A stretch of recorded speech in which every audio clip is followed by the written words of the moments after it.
Take a while to like Let's get started. Every group has that one. What's that station? Yeah, exactly. Welcome to Sprint 3. Oh, yeah. Are we done yet?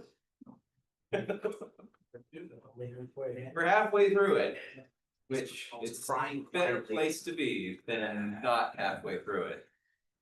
So I saw some people up late, but I also saw that quite a few teams were able to finish up before the absolute last minute, which was also very nice to see. So first thing that I want to do today is, as the project manager, give you a couple of additional requirements for Sprint 3. You're probably aware of one of them, but you won't be so aware of the second one. So the first one is that we've been talking about all of these design patterns, and I would really like to see some scalability built into this application so that the client, when he inevitably comes back asking for more functionality, it will be easier for us to incorporate that functionality without quite as much pain. So for that, I expect there to be 6 design patterns implemented in this next, 6 design pattern instances implemented. And you may implement multiple of the same one. MVC will count as one. So if you say that model view controller is one, that is great. We'll be going over Memento today, which should absolutely be in your project for one of the requirements that the client told you about.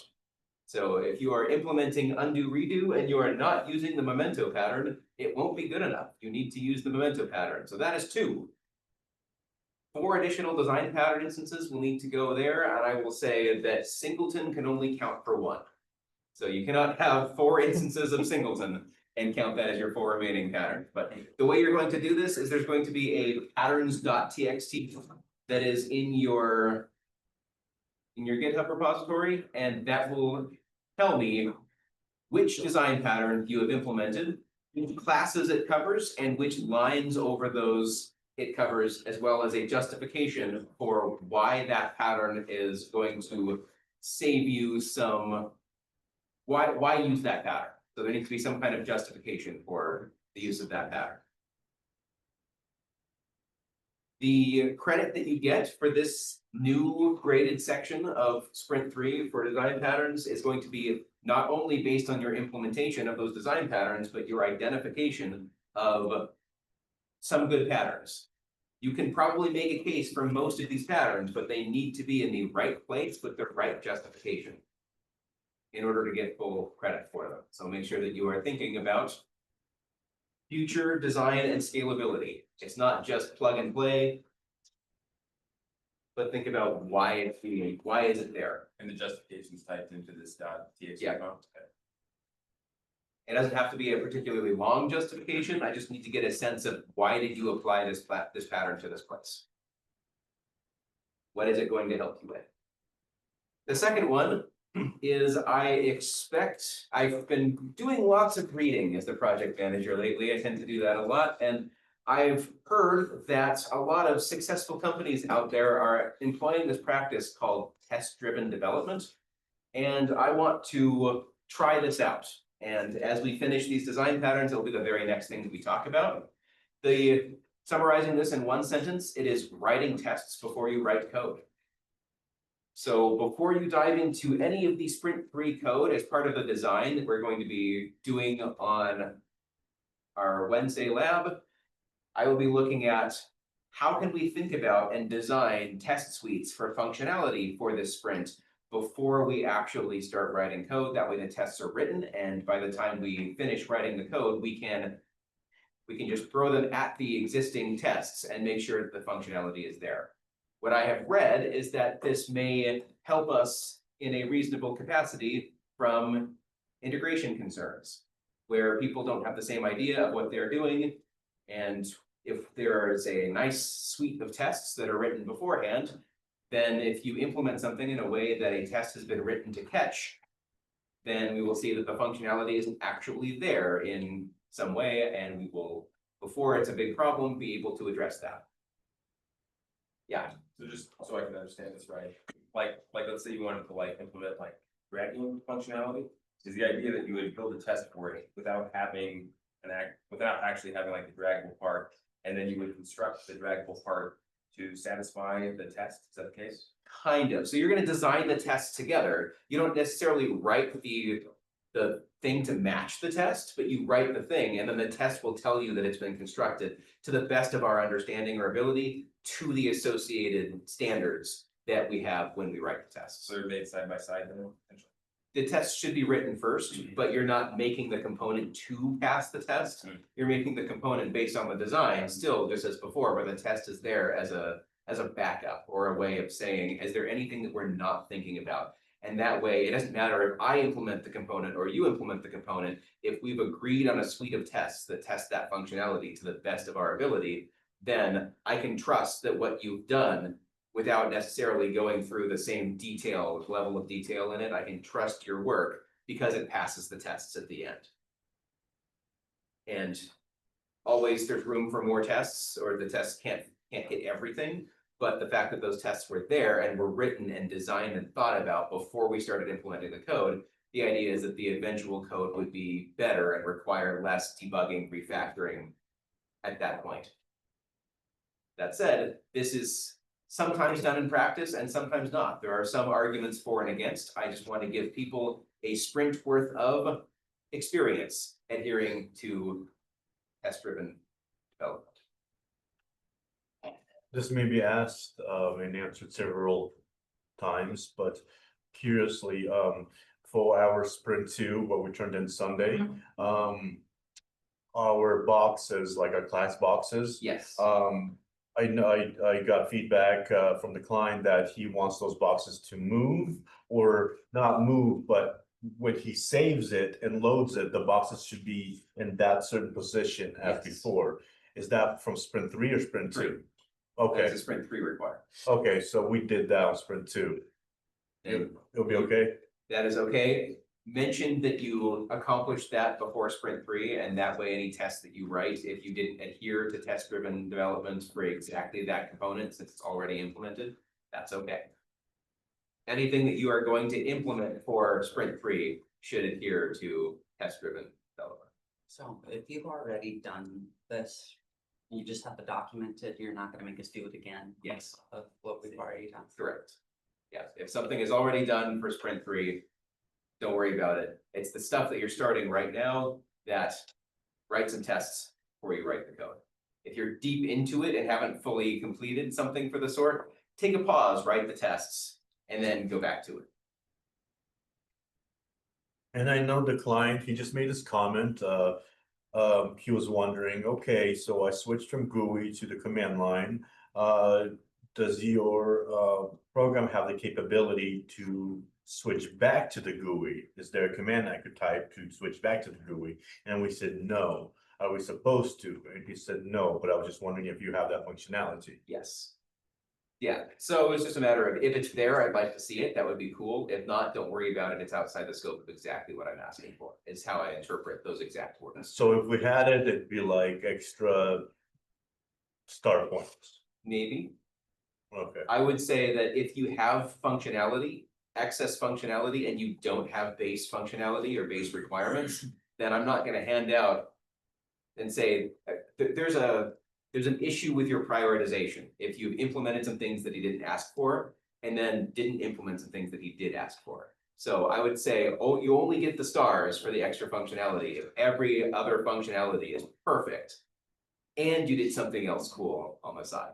Otherwise, prioritize on doing exactly what the client asks for, making sure and spending some extra time ensuring that that doesn't have any issues before you focus on the extra cool functionality. And for this last sprint that we turned in on Sunday, we were supposed to have the AI folders, right? With Yes. each of our Yep, names. every sprint, if you're doing any AI workflow, make sure that you have the AI folder and you're fully documenting the extent to which that AI is happening. Again, I don't necessarily care. I just want it to be documented. I am for two reasons. I'm collecting a bunch of data this quarter just on how AI is being used by students, so that as I start to incorporate, so this class is becoming a 2-course sequence, I want to be able to utilize AI workflow throughout that to train people for that. So I'm trying to get a sense of where are students right now? What are they using it for? How effective is that with regards to the end functionality? And is it affecting students' understanding of the material in general? Again, no judgment at the moment, just in data collection mode, and trying to figure out what that workflow looks like from a student perspective. But you did say that you aren't interested in us, like, if we're using it for like researching things, you don't. Oh, yeah, care- You don't no, care. yeah, it's just for implementation. Okay, so like, you actually literally copy the code like that. Yes, if you copy code or have it rewrite code for readability, or if there's any AI modification to the code itself, I want to see that workflow. But yeah, if you're using it for research, it's exactly the same as Googling something, and I don't need a long history of what you looked up and how it's, yeah, just for the AI workflow. What about bug fixes? For identifying bugs or fixing bugs, yeah, I would love to see the workflow for that as well. That is. Sort of a rewrite. If there's been some miscommunication there and you haven't been doing that precisely, then I guess what I would say for sprint 3 is just note that somewhere that was unclear, and I've been using it for this, but this is the first time that I'm actually recording it, and then start recording it for this sprint, and that's okay too. Anything else before we dive back into the last remaining design patterns? Before we start talking about actual test-driven developments? Yeah, So I was talking to Yoko about it last night. While we were about to turn in everything, I'm having a personal issue with that kind of test-driven design where, say, you know how 210 and 211 is built, to where we have this suite of tests that our program has to comply with, and that ends up being our naming conventions and everything like that. Right. So that's the issue I'm running into personally with making tests beforehand, and I have the logic figured out of what I want to do. Should we just plug in the names of the functions and the name of the package after we have all of the that tests? becomes part of your design. Okay. So you should be all on the same page about naming conventions, everything for the current sprint. Everyone should have that design down, have the test written for it, and then when you go to implement, and then make sure that it's stuff that you design. It's not something that some professor designed the naming conventions of that you're adhering to because that's the naming conventions that you were given. You're part of that design process. So you should all have a voice and making sure that it aligns with your workflow, with your group's workflow. Okay. That has historically been painful, I agree. I have one more Yeah. question. I was wondering if anyone figured out how to make a standalone Java FX file. So you do not have to have Java FX installed on their computer anywhere. So it doesn't, so your jar file is not using any part of Java FX on your computer. It's all built in. So you could literally move it from computer to computer and it'll run. I could not find a way to do that because JavaFX is not built into Java. And the only way I found it when you build it through Maven, you still need to have a folder somewhere on your computer, usually under C, that your JavaFX the dependencies are installed, and it will use those to open the program. Just shove the Java FX lib into your program. Yeah, that's kind of what we did, and then. In your local, Mhm. yeah, we did So, that, but other than that, there's Like, no. we shoved it into the source directory of our actual code, so that every time you ran the code, it would reference that version of Java FX that is within the code. Yeah, so we did that too, but other than that, there's no like compile it directly into that jar file, so it's like completely standalone, like an exe file. Oh, yeah, you can do that. Once you get everything in there, you have to use a special command to compile the jar and then from jar to exe. It's a two-step plan. It's kind of really dumb. I recommend looking into Launch4j. It'll help you compile your jar files and all of its dependencies into an exe. Well, I don't want exe, I want jar, but I just want everything together. Yeah, you would just package it into a jar and that jar being self-contained would contain everything in the source code. Because we ran into a similar issue with Maven and we had to include Maven in the actual source code. Then when you compile into a jar, it will include that stuff that you already put in the code.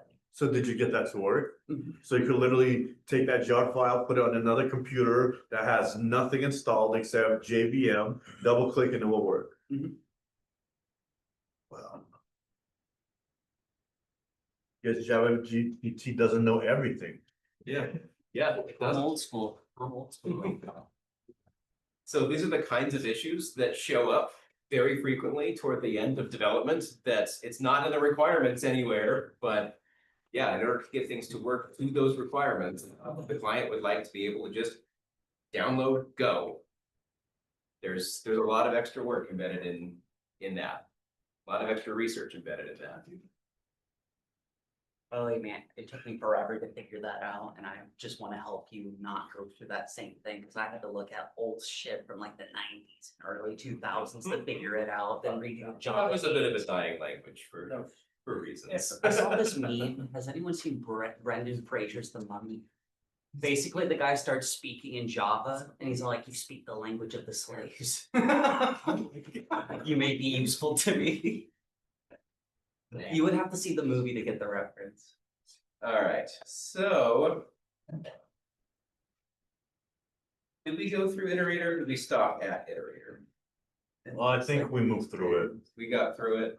We talked at least at a base level about how iterator works and how you can use different search methodologies. You can use depth first or breadth first via the same process you do for two-dimensional data or three-dimensional data. It doesn't really matter which kind of iterator that you actually use. The idea is that you can add or remove while you are looping through it. So yeah, I think we can move on since we have a few to get through today. Mediator reduces dependencies between objects. We see this a lot in design patterns to begin with, is that dependencies are a problem. We want to reduce the actual dependency. So here is an example of a profile dialog and a login dialog. As the application evolves, we find that these dialogues become more and more and more complicated, especially as the profile relates to the login. There are going to be interdependencies between each of these two classes of objects. So it would be nice if we could have them all speak to a particular dialogue that is within that is responsible for the communication between the profile and the login. It's all adhered, it's all located within this dialogue.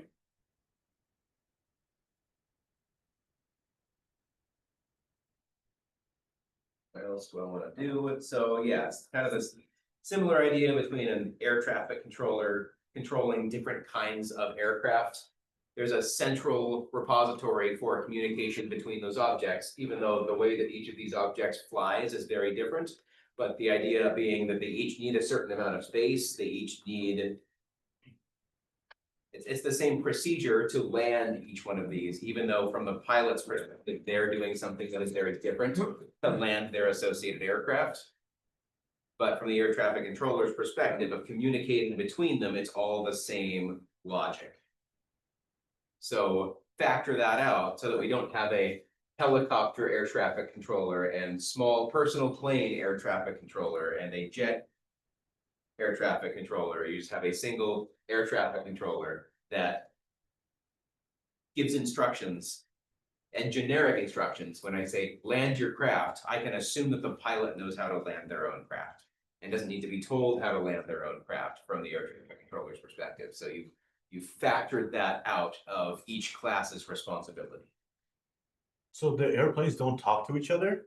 Nope, they talk to the air traffic controller. So even if they wanted to, they can't talk to each other. Yeah, yeah, because they don't need to. It could create further issues if you allow them to talk to each other. So even if they wanted to, there's no way they could do that. With this pattern, it's suboptimal. You want to go through the mediator for all of this. In real life, yes, they can. Yeah, in Okay, real life, they can. okay, And using this as an analogy, I wanna put that line Okay. there where in an emergency, you wanna be able to talk directly to another pilot. In code, you don't want to allow that because it creates so many more headaches in terms of the implementation of each of these objects. When do you allow for that? When should you go through that? If you allow something, you have to assume that it's being misused. Which happens. So yeah, mediator mediates each different components, a bunch of different components, and then the concrete mediators all implement the mediator interface with each of those particular components and react. So how do they notify? And then how do they react based on each of those particular components? So yeah, that's mediator, just factoring out those interdependencies between classes of objects.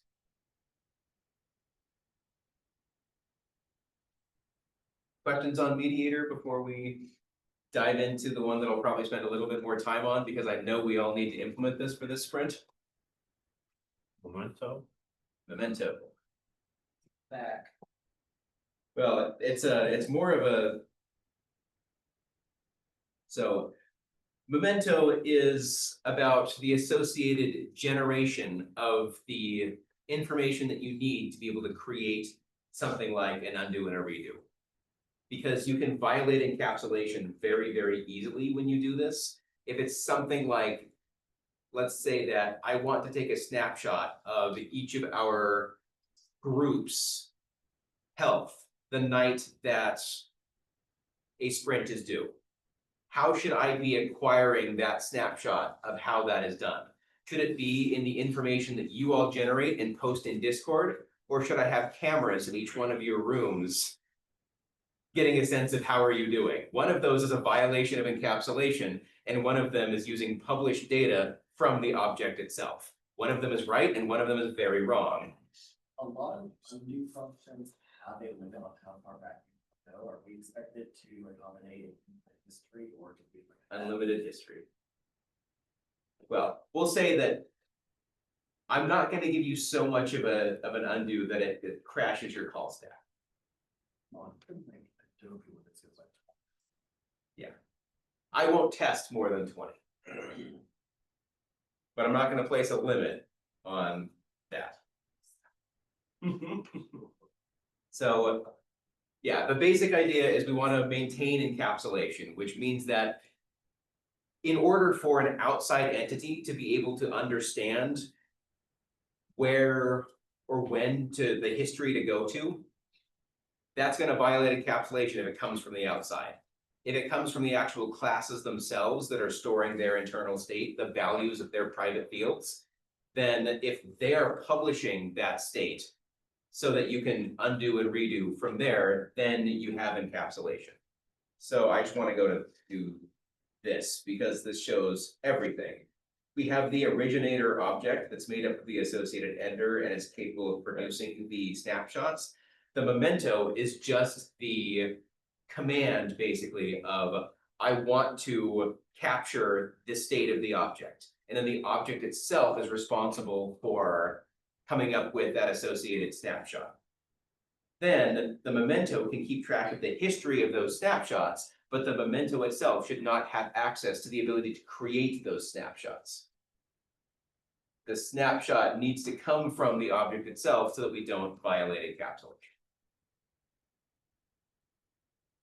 So from the scope of this project, what is the state? What is it that we need to be able to get a picture of? What is a snapshot?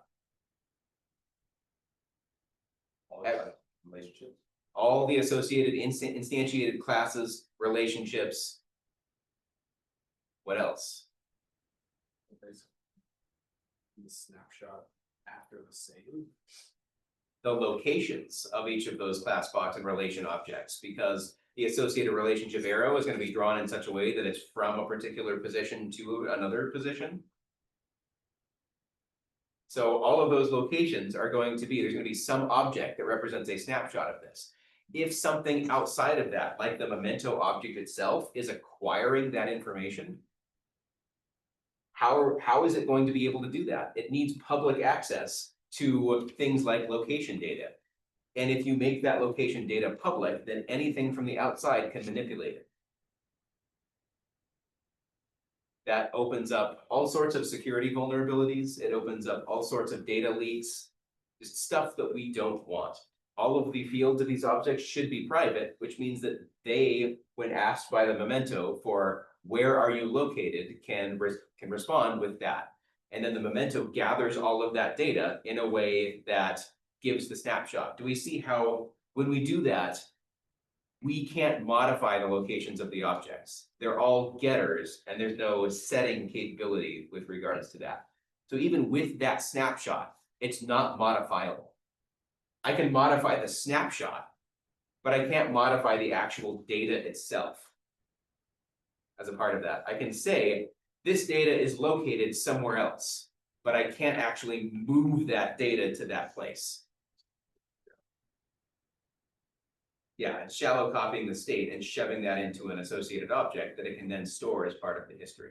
So then when the memento actually restores that state, it will look up into that object to be able to restore that state, but it's not modifying the actual underlying data itself.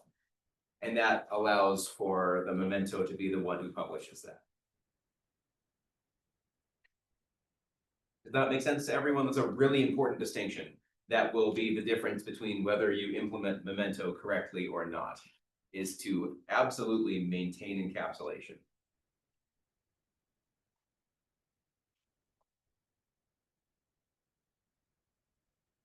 I feel like I can explain this better from what I can see from cases.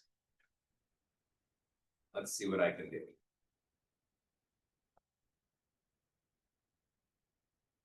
So your originator is going to be the associated objects themselves. So your class, your methods class, your every one of those that is constructed, that's all inside of the originator.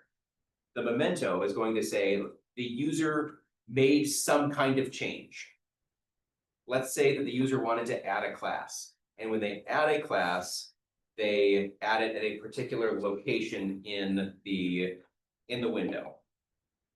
When that change is made, the memento, which is going to be part of your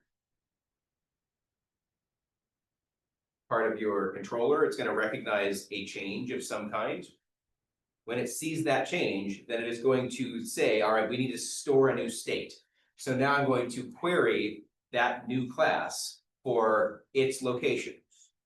It's going to update the existing view of the entire project to say this structure is made up of all of these classes and all of these locations with all of these associated names. All of that information is now stored in a snapshot of some kind, a one-off of right now, what is the current state of the UML window? Because we want to be able to recover that in some capacity. When we create all of that and get that information from each of those objects, which they generate that and tell us where they're located, we don't go grab that from something that is public. We ask them and they tell us. Then that becomes the next snapshot that we put on what is going to be the undo stack. So if you're wondering how you're actually implementing this, it's going to be in two stacks, the undo stack and the redo stack. When you undo something, you pop something off the undo stack and it gets pushed onto the redo stack. When you redo something, you want to be able to undo the thing that you just redid, so you're going to pop something off the redo stack and push it onto the undo stack. Then if the user does something new to be undone, you will remove the redo stack empty the redo stack as part of that. And then they can't redo something that they had already undone because an additional change was made. That makes sense? So it's really just stored as two stacks underneath the hood, and each of those stacks are objects that represent the underlying structure of your project. And that structure was acquired through getters, not read through public fields to maintain encapsulation.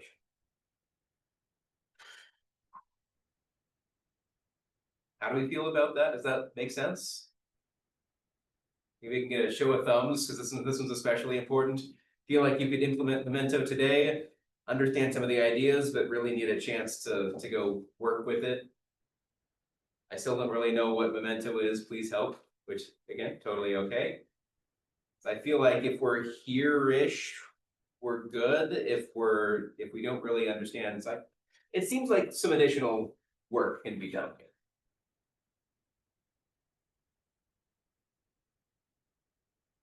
What is the best way to go about that?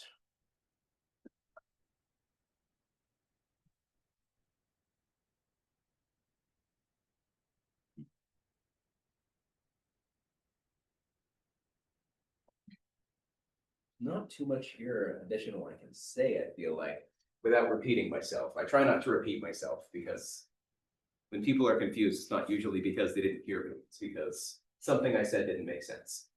So let's say this is your current code. And so what you need to add to your current code is the ability to take a snapshot. So if I ask a class object for a snapshot, it's kind of cloning the internal state of the object to say, what is, if it's a class object, what is the name of the class? What are the associated methods in that class? What are the associated fields in that class?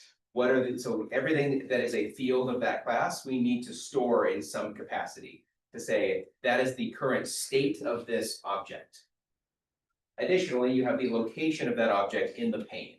So if there's some, I will draw over this object. If there is some window and this class object is stored somewhere in that, here is class C1 with its associated fields and methods somewhere there, we're going to have an X and a Y coordinate that represent the associated location of that object. Inside of this object, in its code, this is an instantiation of that. So this is going to be the equivalent of, you can imagine there was some object that was like a snapshot of this object where the name of the object is C1. The methods are something, the fields are something, and the location is something, etc. So this is kind of a snapshot of this object in time. Do we agree that if I click and drag this object to somewhere else, that this object changes? Even though the name is the same, the methods are the same, the field is the same, the location of it has changed. So if I wanted to undo that, I would need to refer to an older version of this snapshot. The snapshot would have been updated to the point where I could make that go away or undo in some capacity.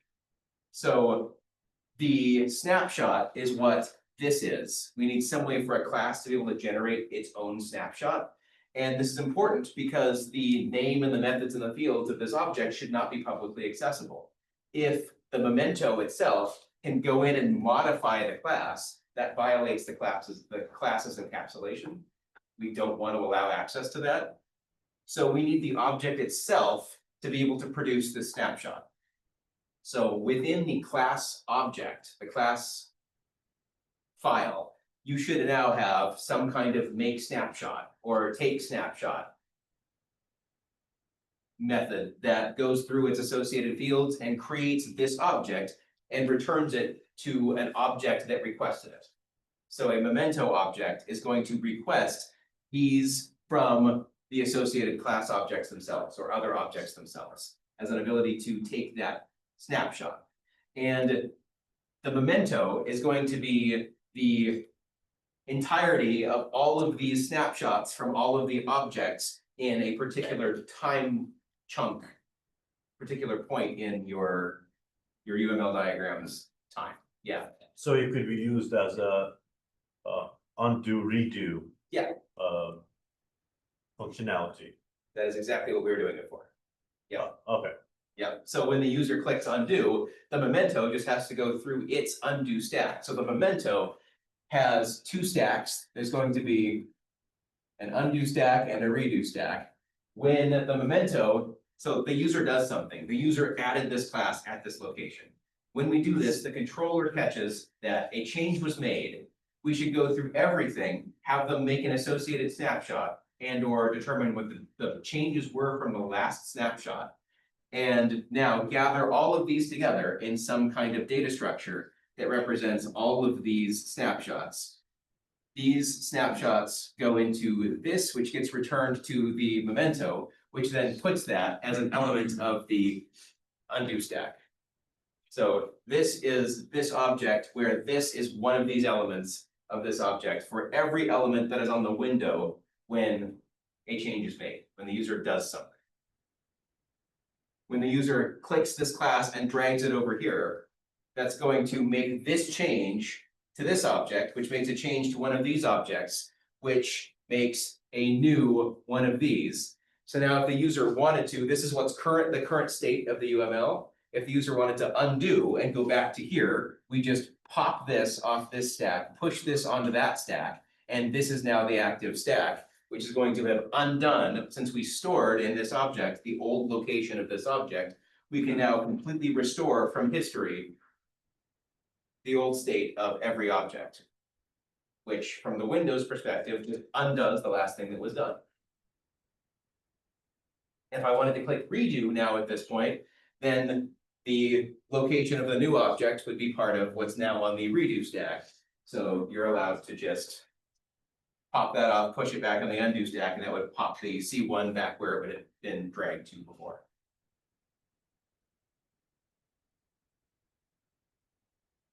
So you can now, yeah, question? When you talk about knowing the location, are you talking about in memory or like a UUID or something?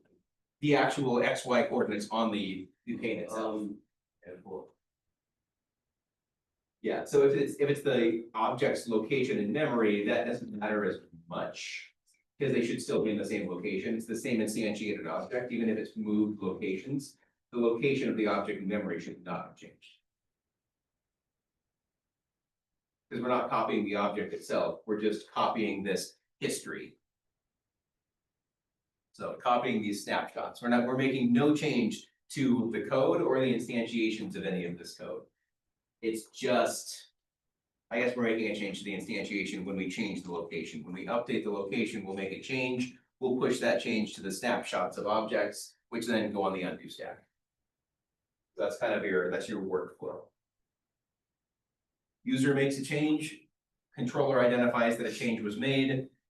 That goes to the memento to say, take new snapshots of whatever has changed, compile a new version of this snapshot object for all possible objects, and then push that out of the undo stack because a change was made. So now we've stored the history of what the program looked like before the thing was done so that we can undo it and restore that.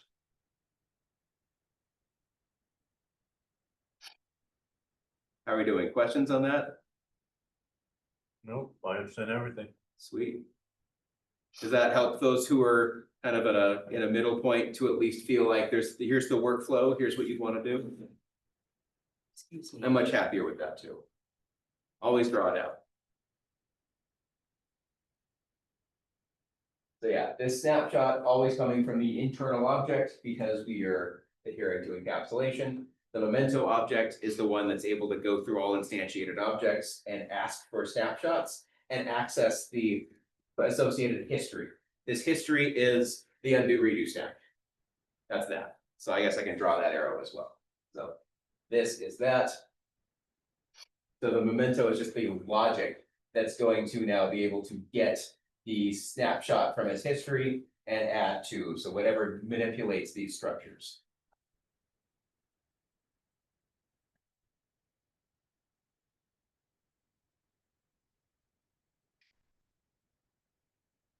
Other questions on memento? So just make sure that it adheres to this UML. For sprint 3, Yep, this is sprint free. One of your 6 design patterns will be this.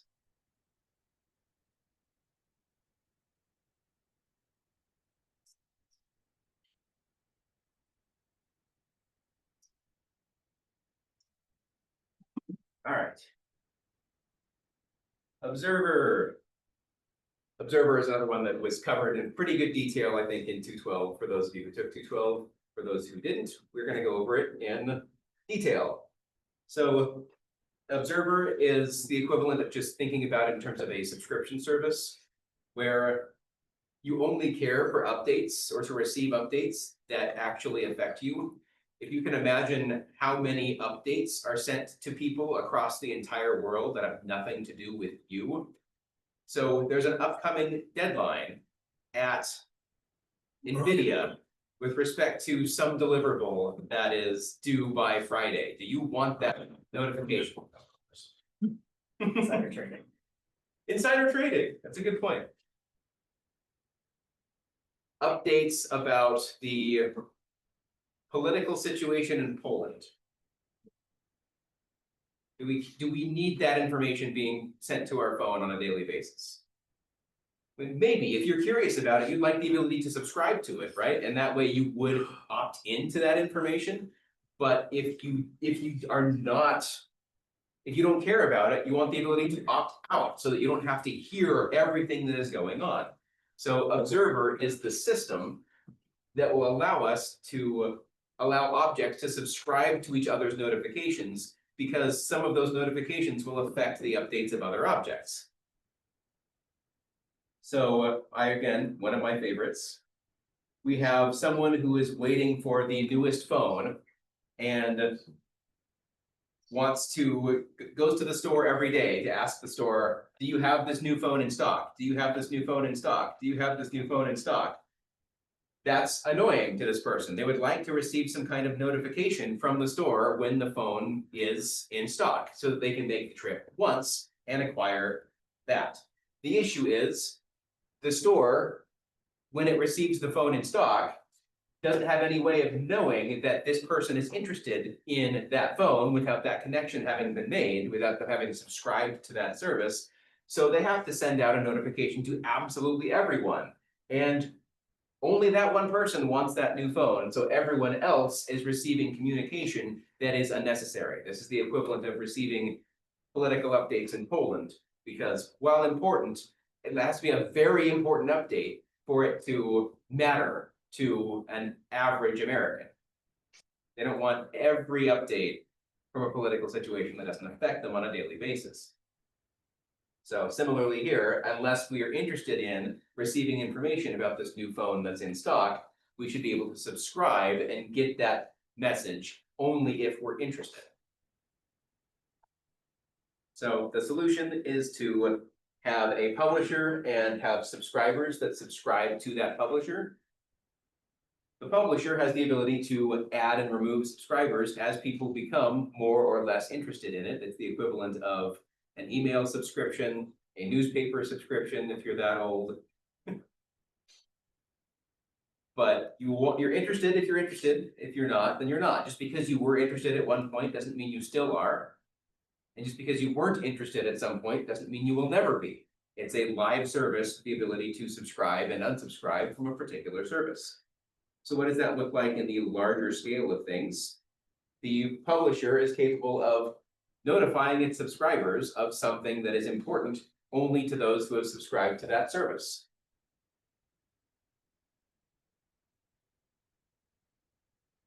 So newspaper subscription, something like, if you're interested, you sign up for it, you get it every day. If not, then you don't. So it's pretty straightforward. We just have the publisher that keeps track of the associated subscribers for that, then can handle the ability to subscribe, unsubscribe, notify any of its subscribers, and any other logic that it needs for that. Then you have a subscriber interface, and from there you can make a bunch of subscribers that can subscribe to a publisher.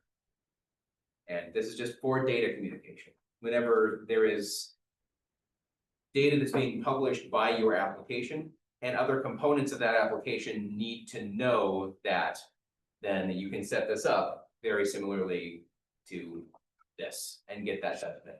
Where you don't have to globally shout things to your application, you will only subscribe if you care about it, and then notify those subscribers who care. Questions on Observer?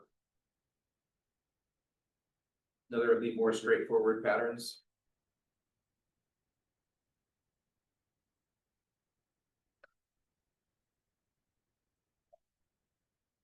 All right, we have state. State's really useful if we care about doing something when the state of another object changes.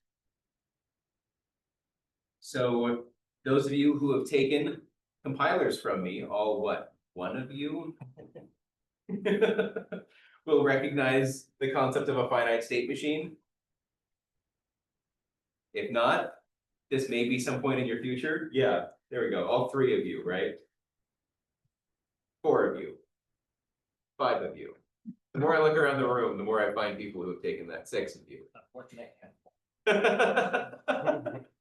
Yeah, so if you model something in terms of a finite state machine, which you absolutely can and should do programmatically from time to time, is that when the state of something changes, then you want to recognize that and refer to it in some other application. So here is a finite state machine for the publishing of a document, paper, doesn't really matter what it is.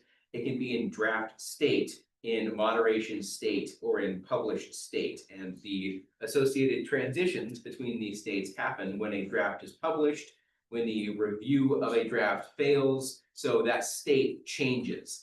But you would want to be notified when the particular state changes if it affects you in some reasonable capacity. So something like when this switches to moderation, then send out a notification to something. So there are lots of conditional statements associated with that.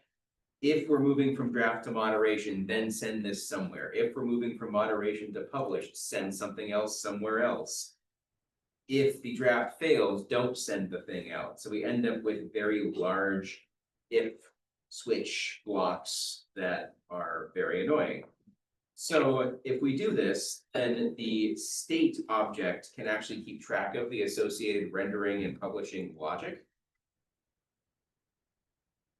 And then the associated, a bunch of different drafts store that associated history under that state, so that when that state changes, then we have ways of communicating between the associated objects and their associated documents.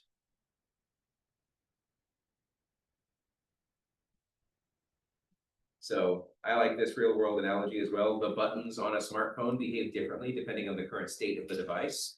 So if we go back and look at that associated state, we can look at the associated, the button will query the state, what state are we in, to determine what it should do.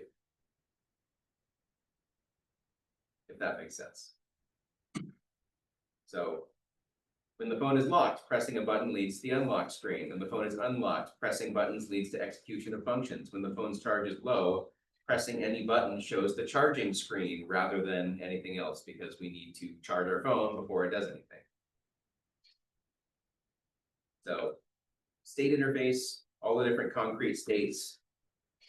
They interface with the associated context and notify the client of different behavior in different ways. So this is just a way of representing all of that in a nice scalable way. You can see that as you get more concrete states, it's very easy to just add those concrete states into this system without having to redesign and go in and change the associated code from the context, from the client. There would be lots of dependencies for all of this you would need to worry about. If you use a state design pattern, then you can just add a concrete state immediately into this system and it will continue to work. All right, we have just a couple more to do. We'll come back tomorrow and do those and finally get to test-driven design. I'll see you tomorrow for that. Office hour starting now for anyone with questions or concerns. On the quiz Thursday, what chapters? So I